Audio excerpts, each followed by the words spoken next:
Raghav Chadha BJP join करते करते कई सारे मुख्य सवाल को छोड़कर चले गए हैं, जिसमें सबसे अहम है कि क्या कोई एजुकेटेड पॉलिटिशियन जो यंग हो और जो लोगों की आवाज़ को उठा रहा हो, क्या उस पे ऊपर विश्वास करना चाहिए? क्या ऐसे पॉलिटिशियन पे विश्वास करना चाहिए जो सच में देखने में लगता हो कि सच में ये आदमी समाज के लिए जी रहा है, ये आदमी समाज के लिए संसद में आवाज़ उठा रहा है?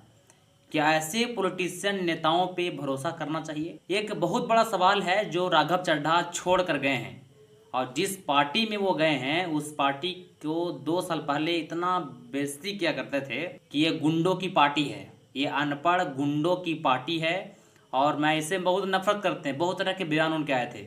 और आज क्या कारण रहा है कि उनको बीजेपी ज्वाइन करना पड़ा है? उन्होंने सिर्फ बीजेपी ज्वाइन नहीं किया है, उन्होंने लाखों करोड़ों युवाओं का, लोग जनता का जो दिल तोड़ा है कि आने वाले 10 सालों तक पॉलिटिशियन पे भरोसा करना लोग छोड़ देंगे। जिस तरह से उन्होंने इमेज बिल्डिंग किया था, प्रिंसिपल्स को सेट किया था, अपनी आइडियोलॉजी को लोगों के बीच में रखा था, उस आइडियोलॉजी पे लोग विश्वास करते थे कि Raghav Chadha is the unique man in the parliament. वो लोगों की आवाज़ है, लोगों की भीड़ की आवाज़ है। लेकिन इसी चकाचौंध में हम लोगों ने एक चीज़ मिस कर दिया, और वो था कि राघव चड्ढा ने कभी भी सरकार के खिलाफ कोई आवाज़ नहीं उठाया था। वो ऐसे न्यूट्रल मुद्दे को उठा रहे थे जिससे सरकार से ना कोई फर्क पड़ेगा और ना उसके इमेज को कोई खराबी पहुंचेगा। इस तरह के मुद्दे को उठा रहे थे। अब वो बीजेपी में ज्वाइन हो गए हैं, इसका मतलब ये तो साफ साफ है कि अब ऐसे कोई भी मुद्दे को वो नहीं उठा पाएंगे जिससे कि सरकार को, बीजेपी की इमेज को खराब हो।